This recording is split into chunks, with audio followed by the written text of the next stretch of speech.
You have these growth concerns that's leading to some dry moves into the dollar. You have the ECB as well as the PBOC potentially leaning a little bit more on the dovish side right now. Is it time to actually change that bearish call on the dollar? Yeah, so we sort of, I guess from our perspective, we think the dollar is pretty steady around current levels into the end of the year. I think it's 2022 where we start to see real yields in the US start to rise more materially, getting back closer to more sort of parity from what is fairly negative levels right now. Not only that, but the fiscal stimulus continues to work its way through in the US. It's probably the economy that has the most amount of oomph from the fiscal side on the back of it as we go into the end of the year and into next year. So as a sort of consequence, we think that the dollar will be a little bit stronger on that basis. We're sort of targeting down to around the 115 by the time we get into mid next year, and then the trend for us is probably continuing to go a bit lower from there, or a bit stronger from the dollar's perspective in that context. Yeah. Wayne, a little bit more on that, because you mentioned real yields, and we have a graphic here just for our viewers. I know you're well aware of what happened.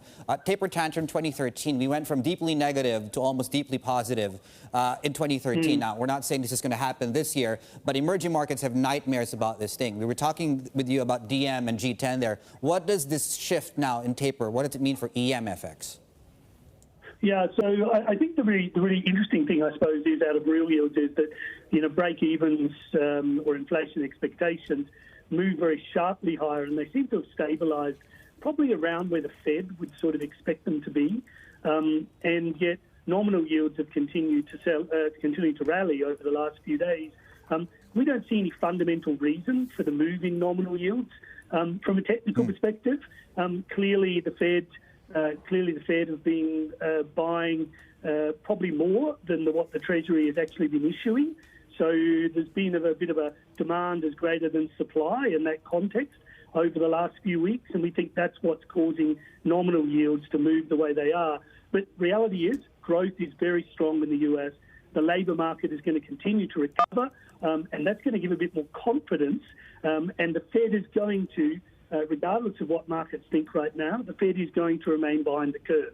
We are going to see a Fed that lets inflation continue to move higher without stepping on the brakes too hard, at least in the short term. So that means real yields higher, means it does become a bit more difficult for FX, particularly those with current account deficits out here in Asia. So they're probably the ones most impacted. And it also is quite difficult for gold in that context. Right. I was going to get to the metals, because now that we see this reflation trade faltering a bit, what does this mean for commodities? Are metals continue? Will they continue to get punished? Yeah, I think it's really interesting, actually, that people are talking about the staggering of the reflation trade. And look, it's understandable given the way nominal yields seem to be behaving in the US. It's understandable that when the yield curve starts to flatten, people get a bit concerned about this. But I just point to the moves on oil overnight.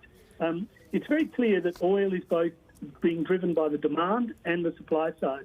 So the EIA from the US reported drawdowns of inventories. Not only that, and more importantly, for the long-run outlook for oil, is that they also reported that CapEx has been quite slim in United States shale producers, for example. That's what we're seeing as well from the people we're talking to. And so that's going to constrain a snapback in oil production growth, particularly in the US.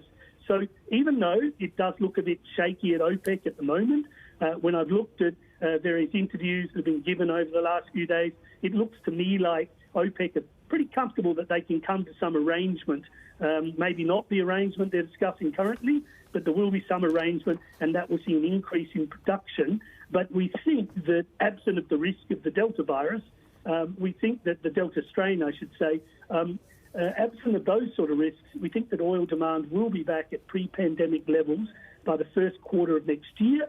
That's going to mean the oil market's going to tighten. Now, that means oil prices move higher. We have oil prices at $80 a barrel by the time we get there. So there is going to be that element coming back to the reflation trade. Not only that, but also on the metals side, clearly supply is also constrained.